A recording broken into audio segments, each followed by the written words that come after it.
So hello everyone. RRB group D maths में 25 marks दिलाने वाली सीरीज़ की ये पहली क्लास है। जैसा कि आप सभी जानते हैं कि कुछ दिनों पहले मैंने एक वीडियो अपलोड किया था जहां पर मैंने आप सभी से ये प्रॉमिस किया था कि 1 जुलाई से मैं कुछ ऐसा लाने जा रही हूं जहां जितने भी स्टूडेंट्स मैथ्स में स्ट्रगल कर रहे हैं आरआरबी ग्रुप डी के अपकमिंग एग्ज़ाम्स के लिए, उनकी सारी की सारी टेंशन ख़त्म हो जाएगी। तो उसी सीरीज़ की आज हमारी पहली क्लास है। ये जो सीरीज़ है ये रेलवे के सारे स्टूडेंट्स देख सकते हैं, बट अगर आप स्पेशली ग्रुप डी की तैयारी कर रहे हो देन आपके लिए ये बहुत ज़्यादा बेनिफिशियल है। इस सीरीज़ में हम पर डे 20 से 25 क्वेश्चन करेंगे, जहां अगर हम 25 क्वेश्चन 25 दिनों तक करते हैं तो हम 625 यानी कि 650 के आसपास क्वेश्चन कर लेंगे। अगर आप 650 के आसपास क्वेश्चन कर लेते हो, जो कि रेलवे के ट्रेंडिंग क्वेश्चंस रहेंगे, जो आजकल रेलवे पूछ रहा है कोई भी एग्ज़ाम हो, देन आपको आपके एग्ज़ाम में 25 मार्क्स दिलाने से कोई नहीं रोक सकता है, बशर्ते कि आपको ये पूरी क्लास जो है वो एकदम ध्यान से सुननी है। क्लास देख लेने के बाद आपको इसी पीडीएफ को वापस से लगाना है, देन आपको इसका मैक्सिमम आउटपुट मिलेगा। तो चलिए बिना किसी देरी के स्टार्ट करते हैं। देखिए, इस सीरीज़ की खासियत क्या रहेगी। बहुत सारे स्टूडेंट्स ऐसे भी होते हैं जिनका पूरा सिलेबस कंप्लीट रहता है फिर भी उनके मार्क्स नहीं बनते हैं, क्योंकि उनका कॉन्सेप्ट क्लियर नहीं रहता है, वे रिवीजन नहीं किए रहते हैं, या फिर वे क्वेश्चन सॉल्व करना तो स्टार्ट कर देते हैं लेकिन कैलकुलेशन में वो फंस जाते हैं, पूरी कैलकुलेशन करने लगते हैं। अगर आप इन सभी समस्याओं से परेशान हैं तो आप ओनली इस सीरीज़ को फॉलो कीजिए। मात्र इस सीरीज़ से आपके 18 से 25 मार्क्स, 10 से 25 मार्क्स तक भी आएंगे। ठीक है, तो इस सीरीज़ में हम लोग कैलकुलेशन के लिए डिजिटल सम, अप्रॉक्सीमेशन, मल्टीपल को भी देखेंगे एंड हर एक क्वेश्चन को कैसे उड़ाना है ये सब सीखेंगे। तो चलिए बिना किसी देरी के स्टार्ट करते हैं। सो हेलो एवरीवन, आप सभी का स्वागत है एग्ज़ाम स्टॉर्म यूट्यूब चैनल पर। अगर आप अभी तक टेलीग्राम से नहीं जुड़े हैं हमारे, तो आप प्लीज़ टेलीग्राम से ज्वाइन हो जाइएगा ताकि आपको सारे अपडेट्स, सारे पीडीएफ्स, सारे नोट्स, क्लासेस के रिगार्ड जितनी भी अपडेट्स होंगे सारे के सारे आपको टेलीग्राम चैनल पर ही मिलेंगे। ठीक है, तो चलिए आज का हम अपना पहला क्वेश्चन शुरू करते हैं। सो क्वेश्चन मेरे सॉल्व करने से पहले आपको पहले सॉल्व करना है एंड देन मेरा सॉल्यूशन आपको देखना है, एंड सारे के सारे क्वेश्चंस आपको खुद से भी सॉल्व करने हैं और फिर लास्ट में आपको कमेंट बॉक्स में बताना है आपको कि आपने कितने क्वेश्चन सही किए हैं, ताकि मुझे ऐसे स्टूडेंट्स का डाटा मिलते रहें कि कितने स्टूडेंट्स किस लेवल पर हैं भी। जैसे मान लीजिए मैंने आज 15 क्वेश्चन कराया और आपके 7 से 8 सही हुए, या फिर किसी स्टूडेंट्स के 15 भी सही हो सकते हैं, तो मुझे ये पता चलेगा कि यानी कि हमारे साथ ऐसे भी बच्चे जुड़े हैं जो अभी मतलब मिड पोजीशन पर है, जहाँ उनके आधे ही मार्क्स आ रहे हैं, मतलब वो आधे क्वेश्चन को ही अटैम्प्ट कर पा रहे हैं, या फिर जितने क्वेश्चंस उनके मॉक में आ रहे हैं, यहाँ पर तो मैंने 15 क्वेश्चन का एग्जाम्पल दिया है, अगर उनके 25 क्वेश्चन आ रहे हैं एग्ज़ाम में तो वे 12 के आसपास ही क्वेश्चन कर पा रहे हैं। तो ठीक है, आपको अपना स्कोर लास्ट में ज़रूर बताना है। ठीक है, तो चलिए हम स्टार्ट करते हैं आज के हम अपने पहले नंबर क्वेश्चन से। ठीक है, ये सारे के सारे प्रीवियस ईयर क्वेश्चंस ही हैं जो रेलवे ने आज तक पूछ रखा है। ठीक है, तो पहला क्वेश्चन है हमारा, यदि किसी संख्या के 20% को 96 में जोड़ा जाए तो परिणाम में वही संख्या प्राप्त हो जाती है, तो उसी संख्या का 75% आपको बताना है। ठीक है, आई होप सो कि आपने बेसिक परसेंटेज पढ़ा ही होगा। ठीक है, तो कोई भी नंबर जो होता है वो खुद में तो 100% होता है, ये आपको तो पता होगा। ठीक है, तो कोई नंबर अपने आप में 100% होता है। तो क्वेश्चन हमारा क्या कह रहा है, यदि किसी संख्या का 20% यानी कि 100 का 20% कितना हुआ, 20 ही हुआ। 100 का 20% 20 हुआ, यानी कि किसी संख्या के 20% को 96 में जोड़ा जाता है तो हमें परिणाम में वही संख्या प्राप्त होती है, यानी कि हमें 100% मिल जाती है वापस से। ठीक है। तो उसी संख्या का 75% बताना है। तो अगर आप पहले इसे सॉल्व कीजिएगा तो ये 20% इधर जब आएगा तो हमारा 80% की वैल्यू 96 निकल करके आ जाएगी, यानी कि 86% की वैल्यू हमारी 96 निकल करके आ जाएगी। तो हमारी 1% की वैल्यू क्या होगी, 96 अपॉन सॉरी यहाँ पर 100 में से 80 जाएगा तो 100 में से 20 जाएगा तो 80 बचेगा। 80% की वैल्यू हमारी 96 निकल करके आ जाएगी। तो 1% की वैल्यू क्या होगी, 96 अपॉन 80। तो हमें क्या पूछ रखा है, 75% की वैल्यू। तो 75 से हमको बस इसे गुना कर देना है। बस यही था आपका क्वेश्चन। इस क्वेश्चन में ऐसा कुछ खास था क्या कि जो आपको नहीं समझ में आया, एंड देन आपको इसे सॉल्व करना है। आप सॉल्व कीजिएगा। आप देख सकते हो कि यहाँ पर 4 के मल्टीपल से आप चेक कर सकते हो। पहला ऑप्शन 4 का मल्टीपल नहीं है, पहला ऑप्शन 4 का मल्टीपल नहीं है। आप 5 के भी मल्टीपल से चेक कर सकते हो, लेकिन आप जितना देर में यहाँ पर मल्टीपल चेक करोगे वहाँ से उतनी देर में आप इसे सॉल्व कर लोगे, क्योंकि ऑप्शन जो है वो सारे के सारे बहुत सारे नंबर के मल्टीपल्स दे रखे हैं। तो आपको सिंपली इसको सॉल्व कर लेना है। आप इसे सॉल्व कीजिएगा तो आपका आंसर जो है वो 90 निकल करके आएगा, यानी कि option number C. I hope आपको ये क्वेश्चन समझ में आया होगा।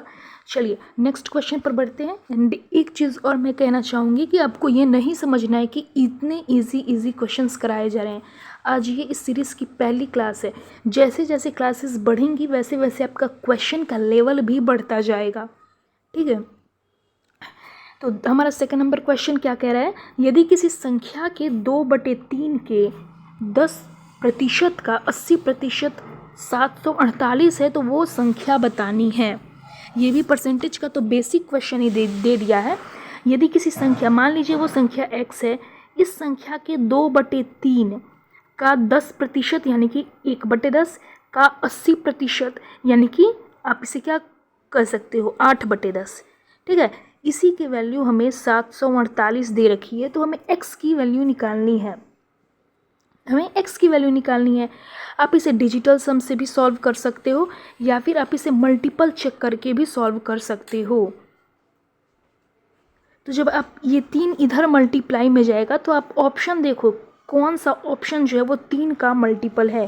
क्या ऑप्शन नंबर ए 3 का मल्टीपल है? आप चेक करना स्टार्ट करो। ऑप्शन नंबर ए 3 का मल्टीपल नहीं है। ऑप्शन नंबर बी भी 3 का मल्टीपल नहीं है। ऑप्शन नंबर डी है एंड ऑप्शन नंबर बी है, ठीक है। तो ये दोनों जो हैं वो 3 के मल्टीपल हुए, ठीक है। यहाँ पर इसमें 10 आ रहा है, यानी कि ये 5 का भी मल्टीपल होगा। जब आप ऑप्शन नंबर डी को देखोगे तो ये 5 का मल्टीपल नहीं है। ऑप्शन नंबर बी जो है सिर्फ यही 5 का मल्टीपल है, यानी कि ऑप्शन नंबर बी इसका राइट आंसर होगा। कुछ क्वेश्चंस ऐसे भी होते हैं जहाँ पर आप मल्टीपल चेक करोगे ना तो आपको हो सकता है समय ज़्यादा लगे। यहाँ पर छोटी छोटी कैलकुलेशंस गिवन है तो आप सिंपली इसे सॉल्व कर लिया करो, ठीक है। यहाँ पर मल्टीपल या फिर डिजिटल सम इस क्वेश्चन में लगाने की तो नीड नहीं थी मेरे ख्याल से, क्योंकि इसमें लगभग सारे ऑप्शंस जो दिए वो बड़े बड़े दिए हुए हैं, तो आपको मल्टीपल चेक करने में टाइम लग सकता है, ठीक है। तो ये छोटे कैलकुलेशन थे, आपको इसे सिंपली सॉल्व कर लेना था, ठीक है। चलिए बढ़ते हैं नेक्स्ट क्वेश्चन पे।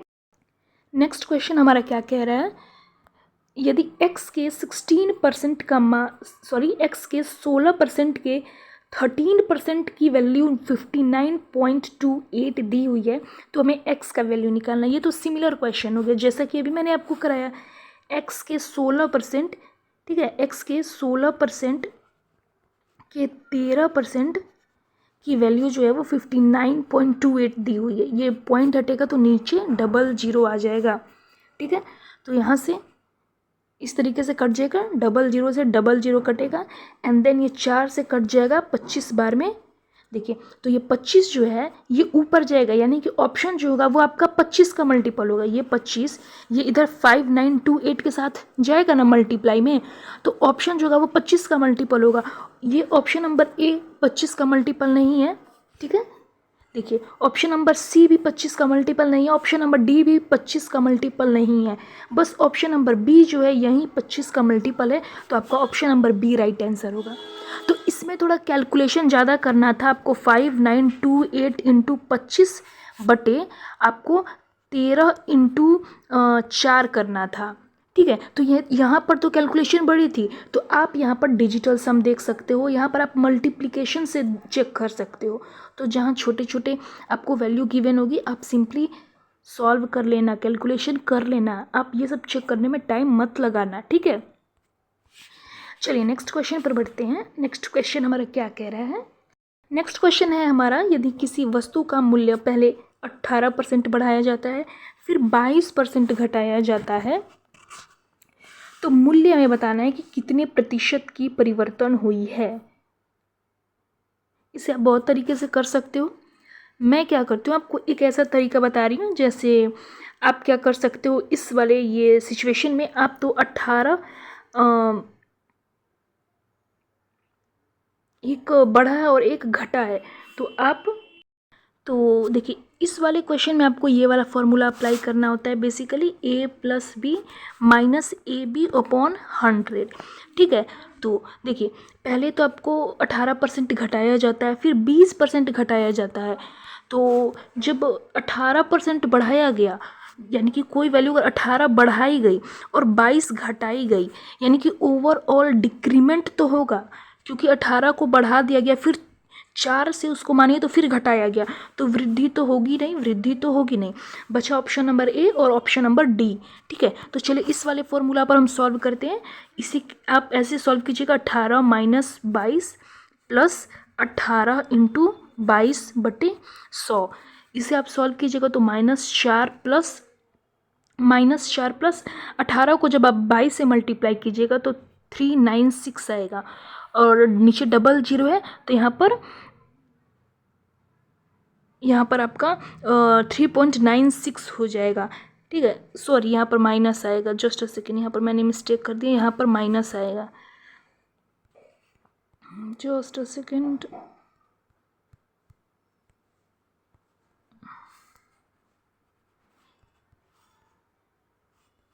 यहाँ पर माइनस आएगा। ठीक है,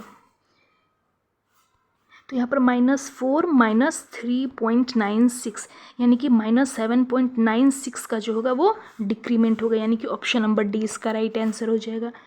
आई होप सो कि आपको ये क्वेश्चन समझ में आया होगा। इस टाइप के क्वेश्चंस जो है वो बहुत ज़्यादा आज के डेट में पूछे जा रहे हैं, तो आपको इन क्वेश्चंस को लगातार प्रैक्टिस करना है, इन क्वेश्चन पे काम करना है आपको।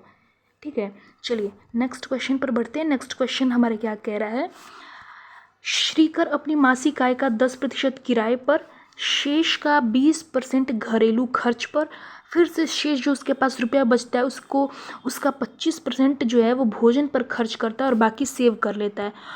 तो जितना सेव करता है उसकी वैल्यू गिवन है, तो आपको उसकी मासिक आय बतानी है। ठीक है, तो देखिए मान लीजिए कि उसकी आय जो थी वो x थी, 10% किराए पर खर्च कर दिया, तो बचा कितना 90%, यानी कि 9/10।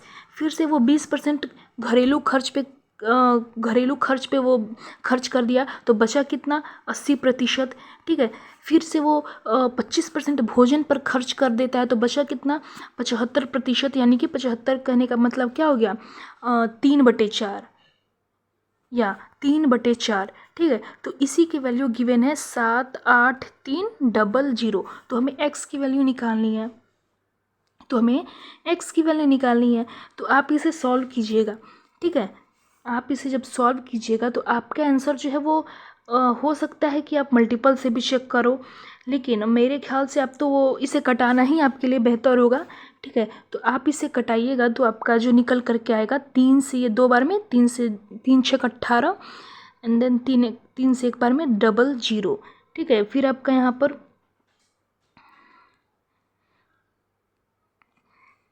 यहाँ से 9 से कटेगा,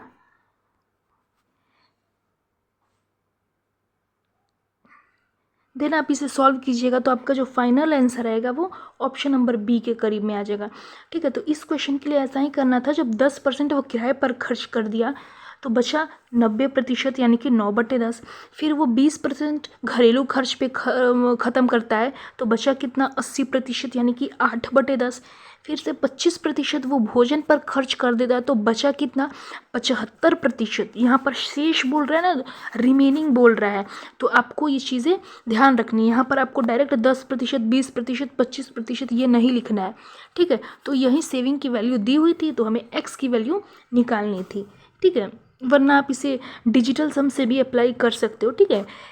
मैं आपको बता दे रही हूँ, किसी किसी क्वेश्चन में मैं आपको बता दूंगी कि आप डिजिटल सम से अप्लाई करना या फिर मल्टीपल चेक कर लेना, क्योंकि अगर मैं हर एक क्वेश्चन पर ये चीज़ें अप्लाई करूँगी तो वीडियो काफ़ी लंबा हो जाएगा, और वीडियो के थ्रू तो मैं आपको यही सब चीज़ें सिखाना चाह रही हूँ। तो अगर मैं 5 क्वेश्चन में अप्लाई करके दिखा रही हूँ तो 2 क्वेश्चन आपके लिए भी छोड़ रही हूँ, ठीक है। चलिए 6th नंबर क्वेश्चन हमारा क्या कह रहा है। 6th नंबर क्वेश्चन कह रहा है कि किसी गांव की एक जनसंख्या 1,60,000 थी। पहले वर्ष में 15% और दूसरे वर्ष में 30% की वृद्धि होती है, तो 2 साल बाद इसकी जनसंख्या क्या होगी, ठीक है। तो पहले तो 1,60,000 थी, ठीक है। फिर 15% की वृद्धि हो रही है, यानी कि ये 23/20 हो जा रही है।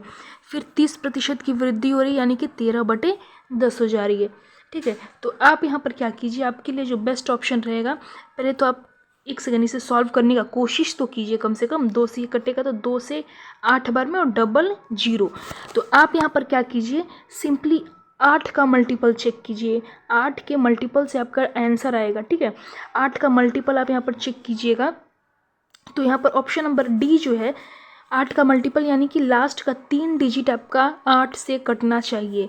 तो लास्ट का 3 डिजिट यानी कि 200 जो है वो 8 से कट जाता है पूरा, तो यानी कि ऑप्शन नंबर डी जो हो जाएगा वो उसका राइट आंसर हो जाएगा। या फिर आप 13 के मल्टीपल से भी चेक कर सकते हो, या फिर आप इसे डिजिटल सम को अप्लाई करके भी चेक कर सकते हो, ठीक है।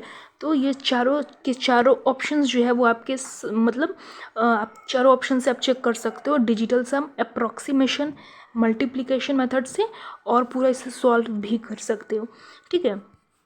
चलिए नेक्स्ट क्वेश्चन पर बढ़ते हैं। नेक्स्ट क्वेश्चन हमारे क्या कह रहा है कि 45 का 60% है। 45 का 60% 15 के 2/5 से कितना ज़्यादा है। जब आप इसे सॉल्व करोगे तो इधर तो आ जाएगा ये 6, ठीक है, और इधर जो आएगा वो ये इधर आ जाएगा 27 और इधर आ जाएगा 6, ठीक है। इसकी वैल्यू जो आ जाएगी वो आ जाएगी 27 और इसकी जो वैल्यू आएगी वो आएगी 6। तो आपको सिंपली इसका डिफरेंस ले लेना है 21, यानी कि 21 ज़्यादा है। ऑप्शन नंबर सी इसका राइट आंसर होगा। चलिए नेक्स्ट क्वेश्चन हमारा क्या कह रहा है। नेक्स्ट क्वेश्चन हमारा इनकम एक्सपेंडिचर वाला है। आकृति 54,500 रुपये कमाती है और अपने वेतन का 17% बचाती है, तो उसकी मासिक खर्च बतानी है। देखिए अगर वो 17% बचा रही है, अगर उसकी इनकम 100% है तो वो 17 बचा रही है, तो खर्च कितना कर दे रही है, आप इसमें से इसको माइनस कीजिएगा तो आपका 83 निकल कर के आ जाएगा, ठीक है। यानी कि वो 83 जो है 83% अपनी आय का खर्च कर दे रही है। तो इसी इनकम की वैल्यू क्वेश्चन में दी हुई है। इसी इनकम की वैल्यू 54,500 गिवन है, तो हमको 83 की वैल्यू निकालनी है, ठीक है। तो जब आप इसे कैंसल आउट करोगे तो आपका यूनिट डिजिट जो है, जब आप 5 को 3 से मल्टीप्लाई करोगे तो यूनिट डिजिट आपका 5 आएगा। तो ऑप्शन नंबर सी 5 का यूनिट डिजिट 5 नहीं है, ऑप्शन नंबर डी का भी यूनिट डिजिट 5 नहीं है, बचा option number A and option number B. बस इन्हीं दोनों ऑप्शन का यूनिट डिजिट 5 है। तो अब आप क्या कर सकते हो, ऐसे कंडीशन में आप इसमें डिजिटल सम अप्लाई करके देखो, ठीक है। 5 4 9 हो जाएगा, ये 5 हो जाएगा इंटू 8 3 11 यानी कि 2, यानी कि अगर आप इसका डिजिटल सम देखोगे तो 1 आएगा। तो ऑप्शन नंबर ए का डिजिटल सम पहले चेक करते हैं। 5 4 9 ये तो कट जाएगा, 5 3 8 9 10, इसका डिजिटल सम 1 है। 5 4 9 5 3 8 9 10 इसका भी 1 है, यानी कि आप डिजिटल सम इस पर अप्लाई नहीं कर सकते हो। तो इस कंडीशन में अब आपको क्या करना है, इस कंडीशन में आपको सिंपली मल्टीप्लाई कर लेना है, ठीक है। आपको 545 को 83 से मल्टीप्लाई कर लेना है, देन आपका ऑप्शन नंबर बी जो है वो इसका राइट आंसर आ जाएगा, ठीक है। देखिए जिस क्वेश्चन पर डिजिटल सम लग सकता है वो मैं लगा करके दिखा रही हूँ, और जिस पर नहीं लग सकता है उस पर आपको ज़बरदस्ती डिजिटल सम नहीं लगाना है, क्योंकि कुछ क्वेश्चन ऐसे सेट किए जाते हैं जहां अगर मान लीजिए ऑप्शन नंबर ए है, बी है, सी है और डी है, हो सकते इन दोनों ऑप्शन के डिजिटल सम सेम दिए हों, तो आप जो है वो रिस्क मत लेना, तुक्का मत लगा देना कि ए ही होगा, आप सिंपली उसे सॉल्व कर लेना। ठीक है, एक एक क्वेश्चन, एक एक नंबर की वैल्यू आपको समझनी पड़ेगी। ठीक है, चलिए नेक्स्ट क्वेश्चन पर बढ़ते हैं। नेक्स्ट क्वेश्चन हमारा क्या गिवन है, 3 संख्या का योग दिया है 8784। अगर पहली और दूसरी संख्या का अनुपात 20:18 है और दूसरी और तीसरी संख्या का अनुपात 21:12 है, तो पहली और तीसरी संख्या के बीच का अंतर। तो आपको पहली और तीसरी संख्या के बीच का अंतर निकालना है। ठीक है, तो मान लीजिए पहली संख्या ए है, दूसरी बी है और तीसरी सी है। तो पहली और दूसरी का रेशियो क्या दिया हुआ है, 20 और 18 दिया है। दूसरी और तीसरी का 21 और 12 दिया है। ठीक है, तो आपको इधर 18 लिख लेना है और इधर 21 लिख लेना है। आप जब इसे मल्टीप्लाई कर, देखिए पूरा इसे मल्टीप्लाई कर करके नहीं लिखना है, पहले क्वेश्चन पर ध्यान दीजिएगा, पहली और तीसरी का पूछ रहा है। ठीक है, देखिए इस क्वेश्चन में तो आप एक ये भी काम कर सकते हो, अगर कोई बिगनर बच्चा होगा, ठीक है, वो उसको पूरा क्वेश्चन सॉल्व करने की आदत है, तो वो तीनों की वैल्यू निकालेगा, फिर वो करेगा कि ये तीनों का मान जो है वो क्वेश्चन में 8, 7, 8, 4 गिवन है, तो अब फिर वो इन दोनों का अंतर निकालेगा। लेकिन आपको इतना कुछ करने की नीड ही नहीं है। क्वेश्चन कर रहा है पहली और तीसरी संख्या के बीच का अंतर, तो पहले आप पहली और तीसरी संख्या के बीच का रेशियो निकाल लो। तो इसका रेशियो आएगा 420 और इधर आप मल्टीप्लाई करोगे तो इसका जो आएगा 216, ये इसकी वैल्यू जो आएगी वो 216 आएगी। तो इसी का अंतर पूछ रखा है। ठीक है, तो इसका पहले आप अंतर निकालो। 420 में से 216 जब आप माइनस करोगे तो आपका 204 निकल के आएगा, यानी कि ये 4 का मल्टीपल है। तो अब क्या करना है आपको ऑप्शन चेक करना है। अगर इन दोनों का अंतर जो है वो 4 का मल्टीपल है तो ऑप्शन भी जो होगा वो 4 का मल्टीपल होगा। ठीक है, आपको ऐसे चेक करना है, पूरा सॉल्व आपको करने का ज़रूरत ही नहीं है। ठीक है, जब आप 4 का मल्टीपल चेक करोगे तो ऑप्शन नंबर ए जो है वो आपका 4 का मल्टीपल नहीं है, ऑप्शन नंबर बी भी 4 का मल्टीपल नहीं है, ऑप्शन नंबर सी भी 4 का मल्टीपल नहीं है, बस ऑप्शन नंबर डी जो है वही 4 का मल्टीपल है। तो यानी कि ऑप्शन नंबर डी आपका राइट आंसर हो जाएगा। आपको ये सारी चीज़ें सॉल्व करने की ज़रूरत नहीं थी, बस आपको इन दोनों का डिफरेंस लेना था। इन दोनों का डिफरेंस 4 का मल्टीपल था तो ऑप्शन भी 4 का मल्टीपल निकला, वहीं आपका आंसर हो गया। ठीक है, तो चलिए बढ़ते हैं नेक्स्ट क्वेश्चन पर। नेक्स्ट क्वेश्चन हमारा कह रहा है कि फर्नीचर की 3 वस्तु का औसत मूल्य 16,650 रुपये हैं। यदि उनकी कीमतें 3, 5, 7 के अनुपात में है तो सबसे महंगी वस्तु का क्रय मूल्य बताना है। ठीक है, तो सबसे महंगी वस्तु जो है वो है 7। ठीक है, 7 यूनिट है, यानी कि आपका ऑप्शन जो होगा वो भी 7 का मल्टीपल होगा। तो अगर आप ऑप्शन नंबर ए को देखोगे तो ये 7 का मल्टीपल नहीं है, ऑप्शन नंबर बी जो है वो भी आपका 7 का मल्टीपल नहीं है, ऑप्शन नंबर सी और ऑप्शन नंबर डी जो है वो 7 का मल्टीपल है। ठीक है, तो चलिए इस क्वेश्चन को सॉल्व कर लेते हैं, क्योंकि 2 ऑप्शन 7 के मल्टीपल हो गए हैं। ठीक है, तो क्वेश्चन तो आपको अब सॉल्व करना पड़ेगा। तो उनकी औसत मूल्य की जो वैल्यू दी हुई है वो हमारा दी हुई है, तो अगर 3 वस्तु का औसत मूल्य दिया हुआ है इतना, तो उसका जो सम जो होगा वो होगा 16,650। ठीक है, तो 16,000 सम जो होगा 16,650 इंटू 3 हो जाएगा। इसी की वैल्यू जो है वो 7, 5, 12 और 3, 15 गिवन है, तो हमें 7 की वैल्यू निकालनी है। 3 से जब आप इसे कैंसल आउट करोगे तो 5 आएगा। ठीक है, अब आपको यहाँ डिजिटल सम अप्लाई करके देखना है। जब आप इस क्वेश्चन में डिजिटल सम अप्लाई करोगे तो आप यहाँ से लगाना शुरू करो। ठीक है, 6, 6, 12, 5, 17 और 1, 18। ठीक है, 18 यानी कि 8 और 1, 9, यानी कि वैल्यू 0। अगर 0 को 7 से मल्टीप्लाई करोगे और 5 से डिवाइड करोगे तो ओवरऑल जो हमारा निकल करके आएगा वो 0 ही आएगा, यानी कि ऑप्शन भी जो है, ऑप्शन का डिजिटल सम 9 होगा या फिर 0 होगा। तो आपको अब ऑप्शन चेक करना है। ऑप्शन नंबर ए और ऑप्शन नंबर बी तो पहले ही कट चुके थे।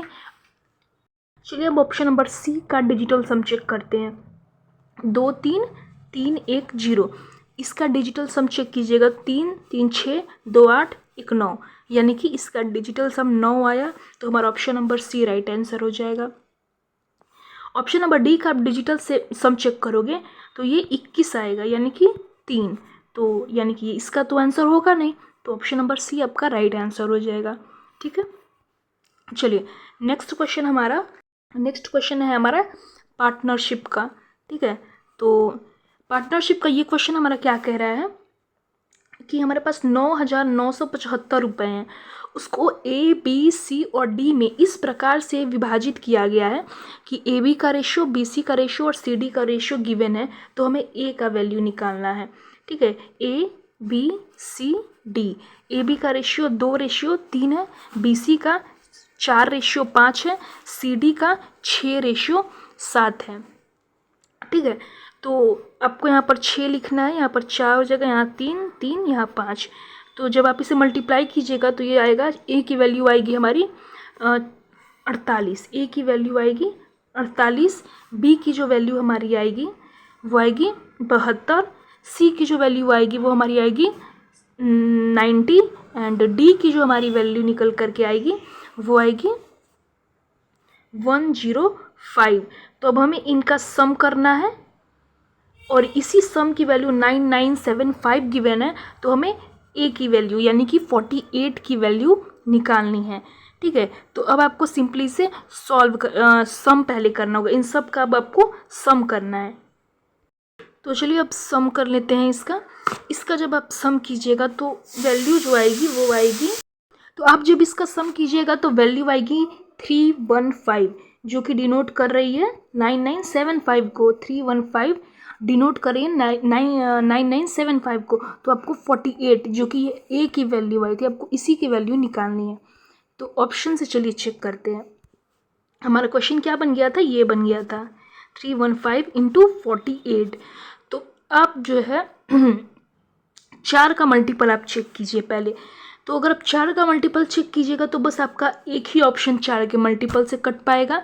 देन आपको यहाँ पर 3 का मल्टीपल आप चेक कर सकते हैं, तो 3 का मल्टीपल अगर आप चेक कीजिएगा, जस्ट अ सेकेंड, यहाँ पर देखिए इस क्वेश्चन में प्रॉब्लम क्या है ना कि इस क्वेश्चन में आप अगर डिजिटल सम या फिर मल्टीपल चेक करोगे तो आपका क्वेश्चन लेंदी हो सकता है, और आप इसमें डिजिटल सम भी अप्लाई नहीं कर सकते क्योंकि यहाँ पर नीचे 9 बन जाएगा। तो जहाँ नीचे 9 बन जाता है यानी कि वो क्वेश्चन जो है वो गलत हो जाता है। अगर आप उसे डिजिटल सम से अप्लाई करके बनाओगे तो आपको इसे पूरा सॉल्व ही करना पड़ेगा, इसके अलावा आपके पास कोई और अदर ऑप्शन नहीं है। आप इसे सॉल्व कीजिएगा तो आपका यहाँ पर इस तरीके से कटेगा एंड देन आपका ये 105 से आप फिर इसे घटाइएगा तो आपका आएगा 5 से ये एक बार में एंड देन 5 से 9 बार में,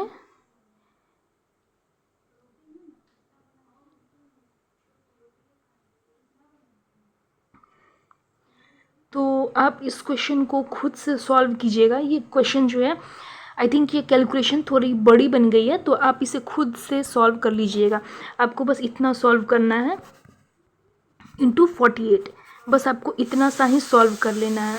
तो आपको इसको सॉल्व करना है और नीचे इसका आंसर कमेंट बॉक्स में बताना है। कुछ क्वेश्चंस ऐसे होते हैं जहाँ पर आप डिजिटल सम अप्लाई नहीं कर सकते हो, मैं बार बार ये बता रही हूँ आपको, तो आपको ज़बरदस्ती अप्लाई करने की कोशिश नहीं करना है।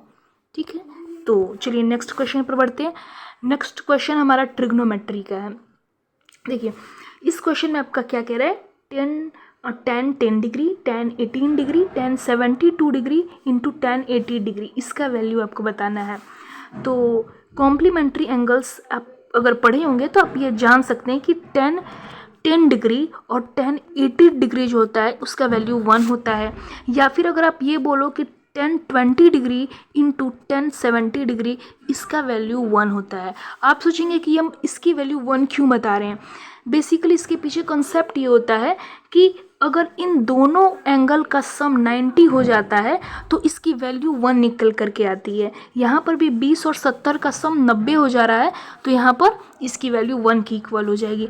तो अगर आप इस क्वेश्चन को गौर से देखिएगा तो यहाँ पर है tan 10 डिग्री एंड यहाँ पर है tan 80 डिग्री, तो यानी कि इसकी जो वैल्यू आ जाएगी वो आ जाएगी 1 एंड देन यहाँ पर जो हमारा नेक्स्ट वैल्यू गिवन है 10 18 डिग्री इंटू 10 72 डिग्री, इन दोनों का भी सम 90 आ रहा है, तो यानी कि इसकी भी वैल्यू 1 आ जाएगी, यानी कि 1 इंटू 1 आपका option number B right answer हो जाएगा। तो ये कॉम्प्लीमेंट्री एंगल पे बेस है, ठीक है, जहाँ पर अगर आप 10 30 डिग्री इंटू 10 70 डिग्री भी लिखते हो तो इसकी भी वैल्यू 1 आएगी, क्योंकि 30 डिग्री और एक सेकेंड सॉरी गाइज मिस्टेक हो गई, यहाँ पर 60 डिग्री होगा, ठीक है, तो इसकी भी वैल्यू 1 आ जाएगी, क्योंकि 30 डिग्री और 60 डिग्री इन दोनों का सम जो है वो 90 डिग्री हो जा रहा है। तो अगर दोनों एंगल का सम आपको 90 दिखेगा तो वहाँ पर आप डायरेक्टली इसकी वैल्यू 1 बता सकते हो, ठीक है। चलिए नेक्स्ट क्वेश्चन पर हमारा सॉरी ये क्वेश्चन जो है वो टाइप नहीं हो पाया है। चलिए नेक्स्ट क्वेश्चन पर बढ़ते हैं। नेक्स्ट क्वेश्चन जो है वो हमारा प्रॉफिट लॉस का है, ठीक है। ये क्वेश्चन हमारा क्या कह रहा है, यदि एक विक्रेता बाइक के मार्क प्राइस विज्ञापित मूल्य यानी कि मार्क प्राइस की बात कर रहा है, मार्क प्राइस पर अगर वो 26% की छूट देता है फिर भी उसको 40% का लाभ होता है, तो यदि उसे लाभ इतना होता है तो आपको बाइक का मार्क प्राइस बताना है। तो लास्ट टाइम मैंने जो प्रॉफिट लॉस वाली क्लास ली थी तो उसमें मैंने आपको इसका फॉर्मूला बताया था कि प्रॉफिट या लॉस परसेंट की जो वैल्यू होती है वो markup percent into discount percent के बराबर होती है, ठीक है।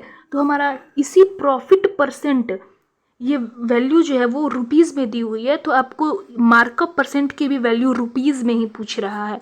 तो पहले तो आपको प्रॉफिट या लॉस परसेंट की वैल्यू निकाल लेनी। प्रॉफिट या loss percent markup percent into discount percent के बराबर होता है, ठीक है।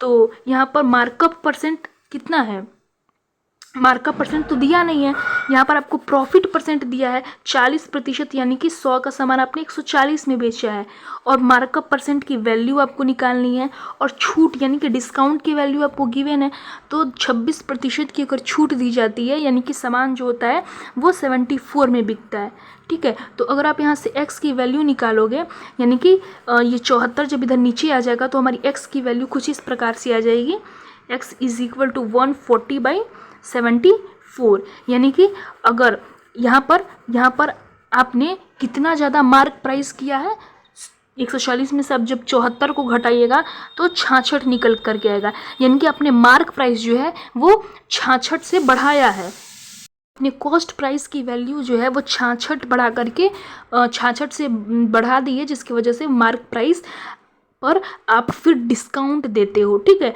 यानी कि x की वैल्यू हमारी कितनी निकल करके आ रही है, मार्कअप परसेंट की वैल्यू हमारी 66 निकल करके आ रही है, ठीक है।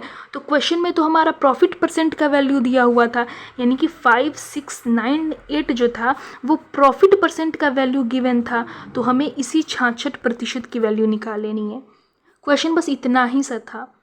अब आप क्या कर सकते हो, 11 का मल्टीपल से चेक कर सकते हो कि कौन सा ऑप्शन जो है वो 11 का मल्टीपल है।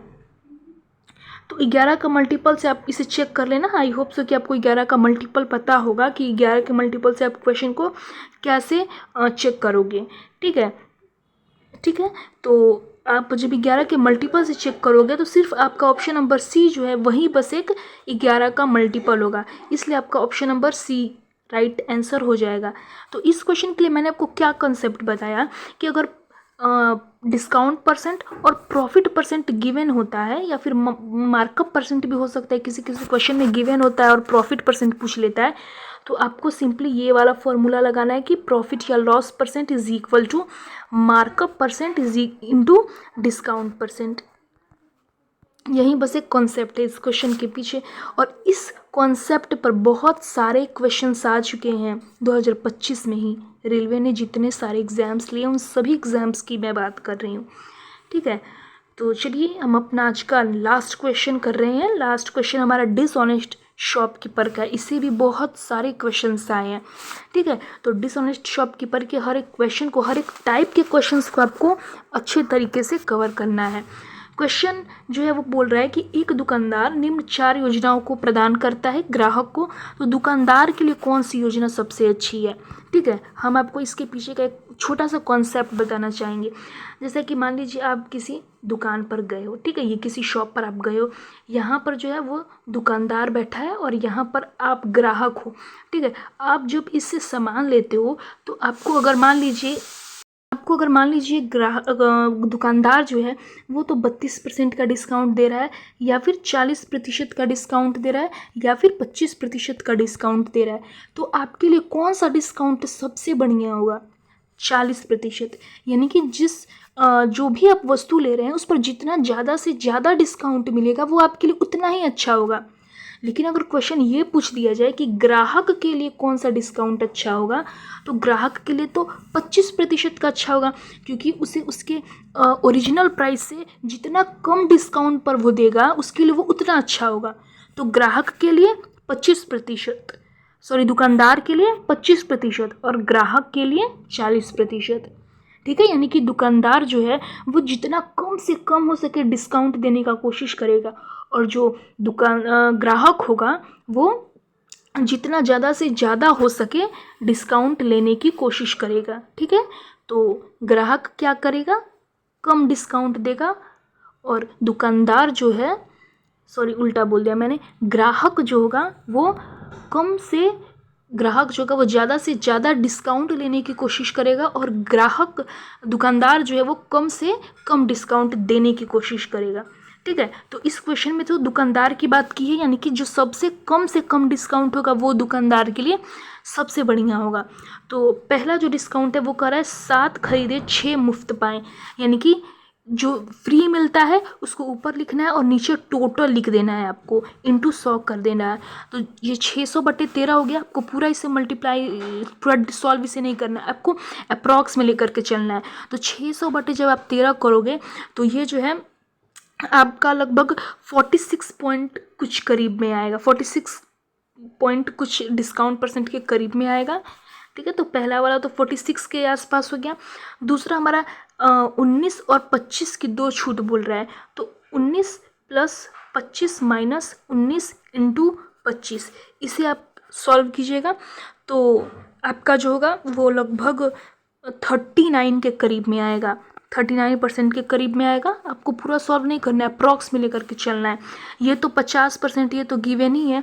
और ये जो सबसे लास्ट वाला है, ये जो सबसे लास्ट वाला हमारा डिस्काउंट गिवन है, इसमें क्या है? सबसे लास्ट वाला हमारा डिस्काउंट है वो है 39 और 3 का। ठीक है, तो इसमें आपको 39 + 3 - 39 × 3/100 वापस से करना है। तो जब आप इसको सॉल्व कीजिएगा तो ये आपका 40 के करीब आएगा। ठीक है, तो ये आ गया आपका 46, ये जो आया वो आपका आया 39, ये तो आपका 50 दिया ही हुआ ऑप्शन नंबर सी, और ऑप्शन नंबर डी जो है वो भी 40 के करीब में आ गया। तो दुकानदार के लिए सबसे कम जो होगा, दुकानदार जितना कम से कम देने की कोशिश करेगा उसके लिए वो ही सबसे अच्छा छूट होगा। ठीक है, तो यानी कि ऑप्शन नंबर बी जो होगा वो ग्राहक के लिए, सॉरी दुकानदार के लिए सबसे अच्छा डिस्काउंट परसेंट होगा। ठीक है, तो हमारा आज का ये पहला क्लास था। ये क्लास जो है वो बहुत ज़्यादा लंबी बन चुकी है, लगभग 40 मिनट के आसपास की ये क्लास बन चुकी है। आई होप सो कि इसमें मैंने जितने भी क्वेश्चंस कराए हैं वो आपको पहले से आते हो, और अगर आपको ये कुछ क्वेश्चंस पे आपको प्रॉब्लम है तो आपको इस वीडियो को छोड़ना नहीं है, इस सीरीज़ को छोड़ना नहीं है। ये नहीं सोचना है कि इसमें इजी क्वेश्चंस है या फिर आपसे ये क्वेश्चंस नहीं बन रहे हैं तो आप इसे छोड़ दो, नहीं छोड़ना है। आपको क्या करना है, टेलीग्राम में ज्वाइन हो जाना है। इसकी पीडीएफ आपको वहाँ से डाउनलोड करनी है, एंड इस पीडीएफ को दोबारा से आपको लगाना है ताकि एक बार फिर से आप सारे के सारे क्वेश्चंस, सारे के सारे कॉन्सेप्ट्स आपके रिवाइज हो जाएं। ठीक है, तो आज ही हमारी पहली क्लास थी। हो सकता है कि आपको थोड़े कम लेवल के क्वेश्चन मिले होंगे, या फिर ये जो वीडियो का ड्यूरेशन है वो थोड़ा लंबा हो गया है, तो आपको घबराने वाली बात नहीं है। जैसे जैसे हमारी क्लासेस बढ़ेंगी सारी चीज़ें जो है वो और परफेक्ट होती जाएगी।